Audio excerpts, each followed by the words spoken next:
how to meditate. Um, for me, meditating is not um, a, a big task per se. So meditating is a way of building a relationship with yourself.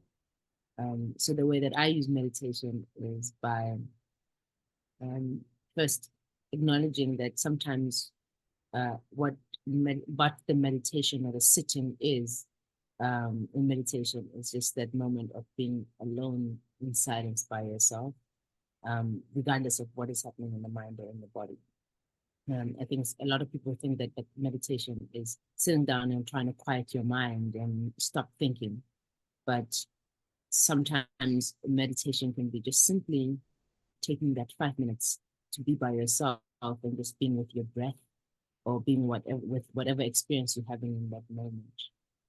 So in essence, that meditation can be something very, very simple. But I think what makes it meditation maybe is the intention of wanting to meditate. I'm doing this walking meditation.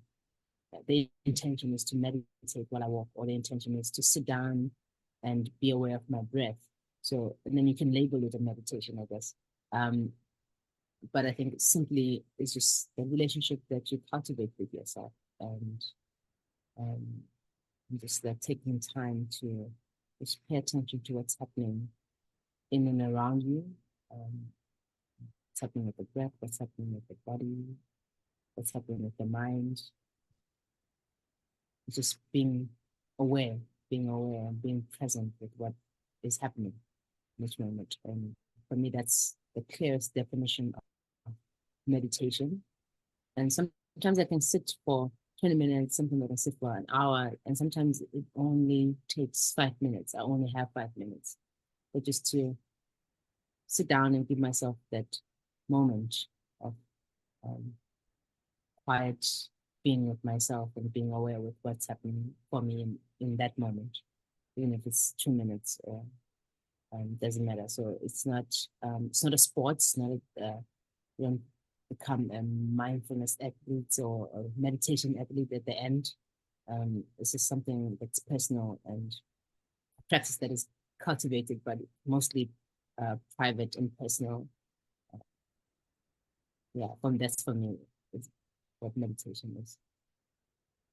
What would you say is that like kind of the basic steps that one should do? Let's say I've never meditated before, and no, help me. I think for me, whenever I learn something like a skill, like for example, if I'm starting to run or like want to cultivate like having more exercise in my life, it's easier for me if I break it down into like the smallest thing that I can do. So I think the first thing that people struggle with when they start thinking about doing meditation or practicing meditation is time. Can I have the time? And so the first thing that was important for me is to like prove to myself that I can make the time.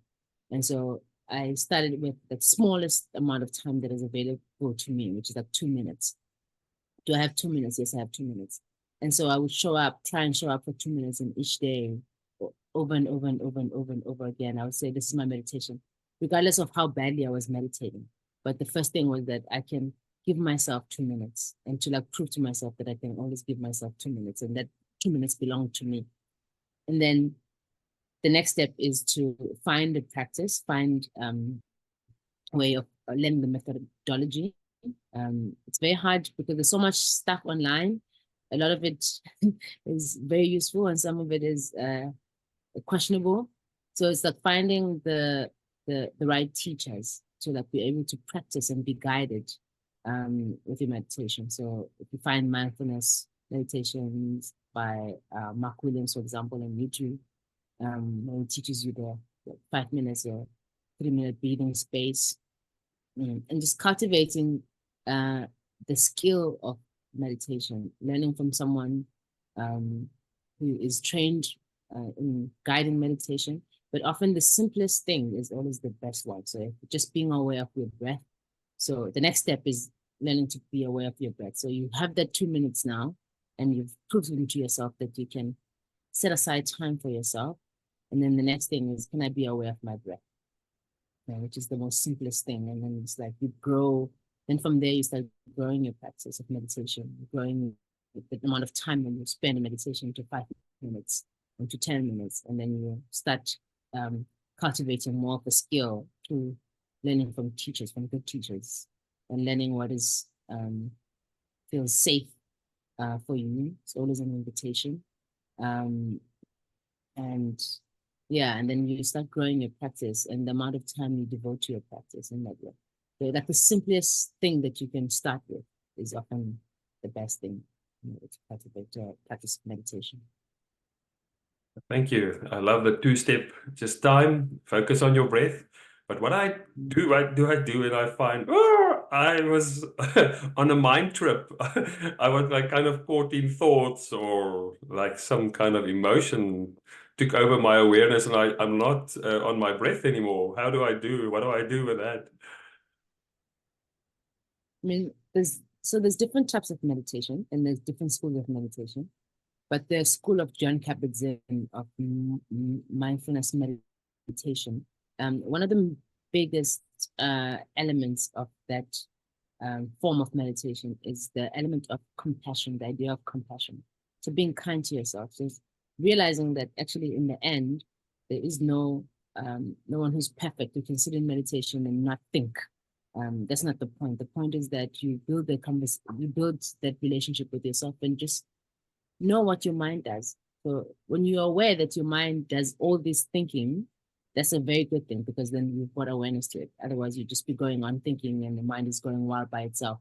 But the mind does what it does. And the point is not to change the mind or to try and make the mind different, but to be able to see the mind do what it does, and with curiosity and with kindness towards ourselves, knowing that we're just human beings and we're just trying our best, and there's nothing broken in us. It's just the mind, and the mind does what the mind does. And it's just that having that awareness of what the mind does.